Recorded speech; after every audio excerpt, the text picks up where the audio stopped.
जिस तरीके से बॉलीवुड में जिस तरीके से ये ड्रग्स का मामला तूल पकड़ता जा रहा है और कुछ लोग ऐसे हैं जो अब भारत को छोड़ने की कोशिश कर रहे हैं, क्या कहना चाहोगे इनके लिए? देखिए, बिल्कुल बहुत सही प्रश्न आपने उठाया और मैं भी देख रहा है तमाम न्यूज़ चैनलों के माध्यम से कल से लेकर आज तक, चाहे वो सारा अली खान हो या सलमान खान का फैमिली हो। इवन मुझे ताज्जुब तो तब हुआ जब मैंने सलीम खान और सलीम खान की वाइफ को सोहेल खान के साथ इंडिया छोड़ते हुए देखा, तो मैं बोला कि अरे यार ये क्या हो रहा है। इसका मतलब बच्चा हो या बूढ़ा, बेटा हो या बेटी, नौजवान हो या कोई भी, सब मतलब इस ड्रग ट्रैफिकिंग में कहीं ना कहीं से लगे हुए हैं।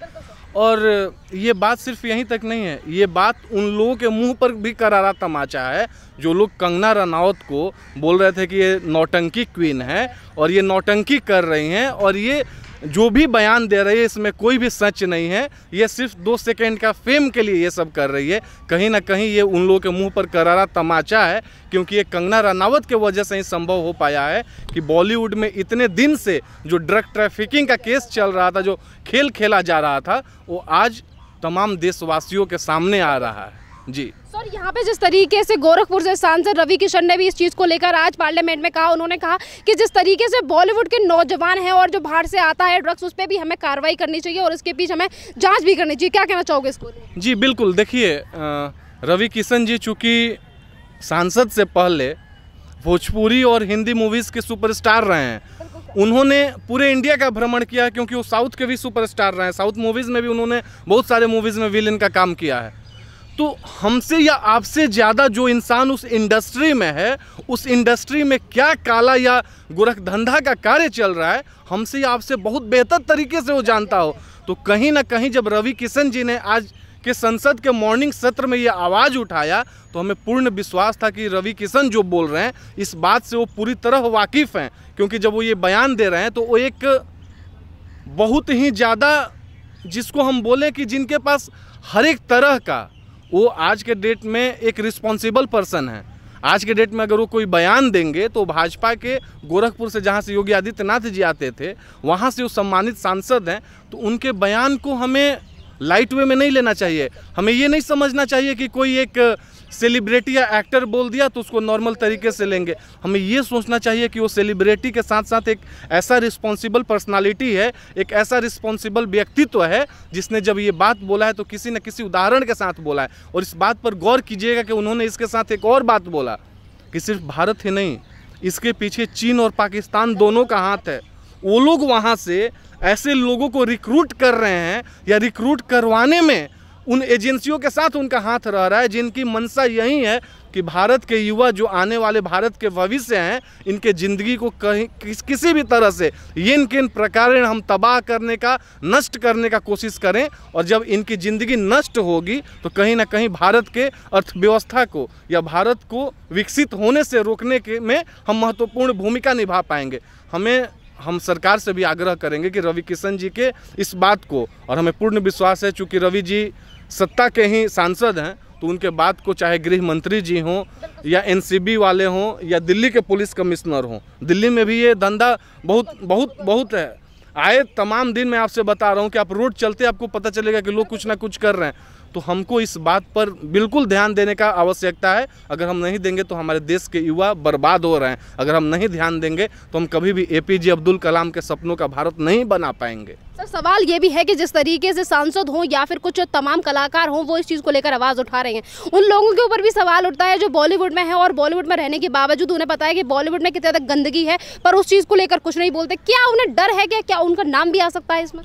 देखिए, बिल्कुल, मैं आपसे एक बात बताता हूँ। आज तक बॉलीवुड के तमाम वो लोग जो वुमेन एम्पावरमेंट की बात करते थे, जो महिला सशक्तिकरण का बात करते थे, कंगना रनौत कौन है? वो भी तो एक महिला है। कंगना रनौत पर आउटसाइडर का टैग लगा। आउटसाइडर का टैग का मतलब कि आपके पास कितना भी बड़ा टैलेंट है, अगर शेरीन यहाँ पर हैं और आप पर मैं आउटसाइडर का टैग लगा दूँ और बोल दूँ कि आप इस एरिया में नहीं आ सकते हैं, या इस एरिया में कोई भी विकास का कार्य होगा या कोई भी कैरियर को संवारने का कार्य होगा, तो उसमें आप इसलिए पार्टिसिपेट नहीं कर सकते हैं क्योंकि आप आउटसाइडर हैं। यही महाराष्ट्र में मायानगरी में बॉलीवुड वालों के साथ होता है। कंगना रनौत का जब पहला मूवी आया था, उसके बाद उनको रोकने के लिए उन पर आउटसाइडर का टैग लगाया गया। कहाँ गए थे ये लोग वुमेन एम्पावरमेंट वाले और महिला सशक्तिकरण का वकालत करने वाले?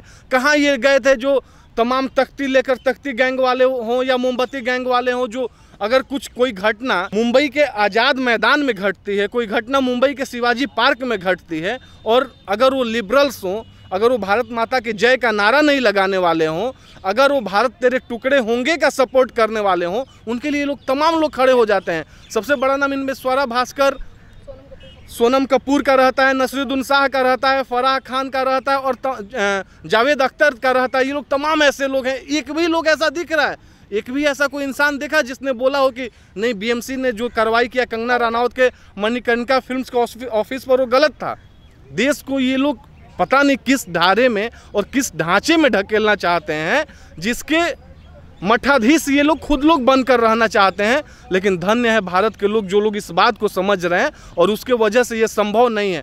अब एक बात आप हमसे बताइए, जो अपने आप को तथाकथित बुद्धिजीवी बोलते हैं, और इसमें मैं तमाम वैसे पत्रकारों का भी जीरा और जिक्र करूंगा, जो कि अगर एनसीबी ने रिया के व्हाट्सएप चैट के जरिए और उसका पूरा वेरिफिकेशन करके उसके साथ साथ कितने लोग अरेस्ट हुए थे और उसके बाद रिया को जुडिशियल कस्टडी में लिया था, तो ये लोग बोल रहे थे कि नहीं नहीं ये गलत है। अगर ये हुआ है तो अध्ययन सुमन ने 2016 का जो एक फेक इंटरव्यू दिया था, उसके सहारा कंगना को भी लाकर इंटीग्रेट कीजिए। अब इन लोग के समझ से परे है कि एक जहां पर A to Z सबूत मिलता है, एनसीबी हो या सीबीआई, ये सब सेंट्रल इन्वेस्टिगेशन एजेंसी है, ये लोग सीक्रेट तरीके से काम करती है, इन्वेस्टिगेट करती है, और उसी का परिणाम है कि आज ये 25 बड़े बड़े घरानों का, जो बॉलीवुड के बड़े बड़े घराने हैं, उनका भी ड्रग ट्रैफिकिंग से नाम जुड़ रहा है। अगर इन लोगों के कहे अनुसार रिया चक्रवर्ती को जुडिशियल कस्टडी में नहीं डाला गया रहता या कोर्ट ने उसको 14 दिन के न्यायिक हिरासत में नहीं भेजा रहता, कौन रिस्पॉन्सिबल होता? आज तो आप कंगना को देख रही हैं जो मुखर आवाज़ बनकर खड़ी है, और इसलिए खड़ी है क्योंकि कंगना ने तमाम ऐसे जगहों पर बोला है कि मुझे कैरियर की चिंता नहीं है, कैरियर की आड़ में अगर सच कहना बगावत है तो समझो मैं बागी हूँ। उन्होंने खुलेआम बोला, और इस बात को हमें मानना पड़ेगा कि हम अपना कैरियर बनाने के लिए देश के साथ कुछ गलत हो रहा है, राज्य के साथ कुछ गलत हो रहा है, शहर के न्यायिक व्यवस्था के साथ, प्रशासनिक व्यवस्था के साथ कुछ गलत हो रहा है, कैसे हम उससे मुख मोड़ सकते हैं? और अगर हम उससे मुख मोड़ रहे हैं, इसका मतलब हम रिस्पॉन्सिबल पर्सन नहीं है। और जब ये चर्चा हम कर रहे हैं तो आपको हम एक घटना याद दिलाना चाहेंगे। आज बीएमसी पूरा चर्चा हो रहा है, चाहे वो महाराष्ट्र के बीएमसी हो या बंगाल की टीएमसी हो, दोनों का सेम हाल है। ये लोग गुंडों को आगे बढ़ाएंगे, मवालियों को आगे बढ़ाएंगे, जो ऐसा काम करेंगे जो संविधान को खंडित करने का कार्य करेंगे, जो संवैधानिक ढांचा को तारमतार करने का कार्य करेंगे, उनको बचाने का ये लोग वकालत करने का कार्य करते हैं। लेकिन अगर कोई गलती से भी कोई अच्छा कार्य कर रहा है, उसके साथ ये लोग कभी नहीं खड़े रहने वाले हैं। अब मैं आपसे एक बात बता रहा हूँ बीएमसी के बारे में। आप जाइए, अगर आप नॉर्मल सिटीजन हैं, मैं मुंबई गया हूं बहुत बार, मैं सांता क्रूज से लेकर जुहू, चौपाटी, बांद्रा, अंधेरी, गोरेगांव, जोगेश्वरी, हर एक जगह घूमा हूं और मैंने वहां की स्थिति देखा है।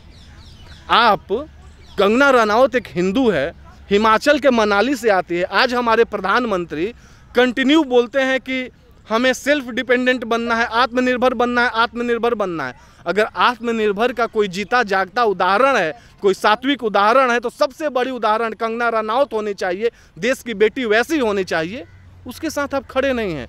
उसके सपनों का वो मणिकर्णिका फिल्म्स था। देखिए वहाँ पर क्या जो इन लोगों का चाल है, उस चाल को हमें समझने का ज़रूरत है। मणिकर्णिका फिल्म से पहला मूवी अयोध्या, जो भगवान श्री राम के नाम पर उनकी नगरी रही है, उनकी जन्मस्थली रही है, तो कहीं ना कहीं इनके पास कांटे की तरह वो बात चुभ रहा था कि कंगना रनौत तो एक देशभक्त अभिनेत्री बन रही है जिसे देश प्यार कर रहा है। आपने देखा था सड़क के साथ क्या हुआ था, अभी आलिया की मूवी आई थी सड़क, कैसे लोगों ने उस सड़क को गड्ढे से भी खराब स्थिति कर दिया था उस मूवी का। उसका कहीं ना कहीं ये उदाहरण था कि मणिकर्णिका फिल्म्स के ऊपर जो उनका ऑफिस था उस पर बुलडोजर चलाना। और अगर ये कार्य आपने किया तो बांद्रा में शाहरुख खान का जो मन्नत स्थित घर है, 2014 से बीएमसी का नोटिस है, एक बार भी उसने जरूरत नहीं समझा उस नोटिस का जवाब देने का। आपने क्यों नहीं उस पर कार्रवाई किया? 2014 टू 2020 6 ईयर्स, और यहाँ पर 8 सितंबर टू 9 सितंबर, within lapse of 24 hours. मतलब देखिए 24 आवर का लैप्स और एक 6 साल का लैप्स। अब 6 साल का जहाँ पर लैप्स होता है वहाँ पर आप कोई कार्रवाई नहीं कर रहे हैं, वहाँ पर आपके कानों पर जू तक नहीं रेंगता है। और यहाँ पर 24 घंटा में, ये आपके कोर्ट ऑफ लॉ में भी लिखा हुआ है कि अगर कोई कन्विक्टेड उस स्थल पर नहीं है तो उसको 1 वीक का हम टाइम देंगे और उस 1 वीक के भीतर वो प्रेजेंट होकर, फिजिकली प्रेजेंट होकर अपने बात को रख सकता है। आपने उसको भी जरूरत नहीं समझा कि बात कही आपने कि यहाँ पे बीएमसी जिस तरीके से कंगना के ऑफिस के ऊपर कार्रवाई करती है, उनका वेट भी नहीं करती। सवाल नंबर 2 भी है सर कि जिस महिला को, यानी कि आज पूरा देश कंगना के ऊपर भरोसा करता है, उन्हें अवार्डों से भी सम्मानित हो चुकी हैं वो, और उसके बावजूद भी शिवसेना के नेता इस तरीके की भाषा का इस्तेमाल करते हैं।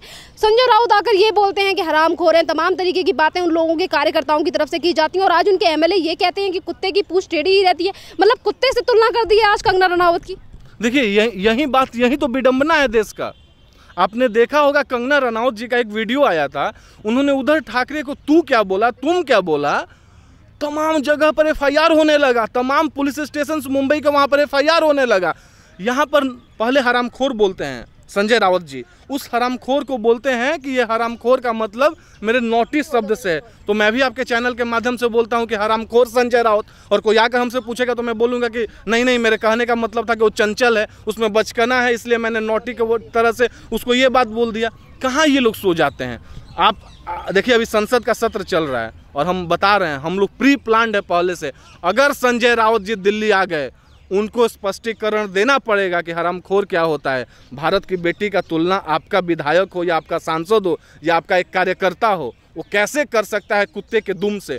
क्योंकि प्रताप सरनाइक का आप बात कर रहे थे, जब आप उस एमएलए का बात की, उसने बोला कि इन्होंने अपने समर्थकों के मुंह पर कालिख पोत दिया है। कालिख पोतने का मतलब क्या होता है? वो तो शेरनी की तरह आई मुंबई, उसने बोला है दम है तो मुझे रोक कर दिखा लो, आप उसका कुछ नहीं उखाड़ पाए, और वो फिर शान से आज चली गई चंडीगढ़। 4 दिन का उसका पहले से वहाँ पर प्लान था। तो उसने गलती क्या किया है? गलती तो आप लोग कर रहे हैं, गलती तो आप लोग ऐसा कर रहे हैं, गलती तो आप लोग ऐसा कर रहे हैं कि दाऊद का भिंड बाजार का मुसाफिर खाना वाला जो इमारत है उसको आप नहीं तोड़ सकते हैं। वो शॉपिंग कॉम्प्लेक्स है, वहाँ पर से लाखों लाख रुपए का रेंट जाता है हर एक महीने, उसको आप नहीं रोक सकते हैं। लेकिन जब आप एक देशभक्त अभिनेत्री के साथ ऐसा करने का कार्य करेंगे तो हम हो या आप हो या कोई भी ऐसा इंसान हो, वो आपको रोकेगा ही, आपको इसका जवाब देना ही पड़ेगा। और एक बात और मैं बोलना चाहूँगा कि कंगना ने पीओके जब बोला था कि मुंबई की जो स्थिति, ये वही कंगना है, आप याद कीजिए, ये वही कंगना है जो मुंबई पुलिस का गुणगान करते हुए, प्रशंसा करते हुए नहीं थकती थी। बोलती थी Mumbai police is very good, Mumbai police is best, हमेशा बोलती थी। लेकिन गलती तो आपने किया, आपने उस नज़रिए को बदला। आज मैं यहाँ पर खड़ा हूँ, आज मैं देख रहा हूँ कि दिल्ली पुलिस यहाँ पर कोई घटना नहीं घटित होने दे रही है। कल को अगर यहाँ पर कुछ होता है मेरे साथ या आपके साथ, तो हमें अभिव्यक्ति की आज़ादी है, हम क्लियरली बोल सकते हैं कि हाँ चूँकि यहाँ पर ऐसा हो रहा है इसलिए जगह गलत है। आप उसको गलत बता रहे हैं। और जब आप बोल रहे हैं कि आप हमसे बताइए कि आपके पीओके में जो मुंबई का भी स्थिति है और जो पीओके है पाक अधिकृत कश्मीर है, उसमें क्या अंतर है? पीओके का अभिनंदन, अपना अभिनंदन जब MiG-21 से F-16 को मारने गया था, और F-16 को मारने के बाद MiG-21 के साथ जब वो पाकिस्तान के सीमा में गए थे, उनके साथ क्या हुआ था तमाम देश के लोगों ने देखा था। और आज 2 दिन पहले नेवी ऑफिसर मदन शर्मा जी के साथ क्या हुआ, सेम वही घटना हुआ जो उनके साथ हुआ। दोनों सैनिक हैं, दोनों फौज हैं, उनके बदौलत हम हो या आप हो या शिवसेना के संजय राउत जी हो या उद्धव ठाकरे जी हो या कोई भी उनका बेबी पेंगुइन हो, सब उन्हीं के सहारे राज कर रहे हैं। या कोई भी बड़ी बड़ी बातें निकल रही है, आप उनका साथ नहीं दे सकते, आप उनका सम्मान नहीं कर सकते हैं। और संजय राउत बेशर्मी की उस पराकाष्ठा को पार कर चुके हैं जो बोलते हैं कि एक्शन के प्रति रिएक्शन होता है। जब ऐसा बयान आप देंगे तो जनता तो आपसे पूछेगी, हम भी पूछेंगे, और हमें पूर्ण विश्वास है कि जब आप ऐसा कर रहे हैं तो आने वाले समय में जनता के किसी भी बातों का, किसी भी सवालों का जवाब आपके पास नहीं रहेगा।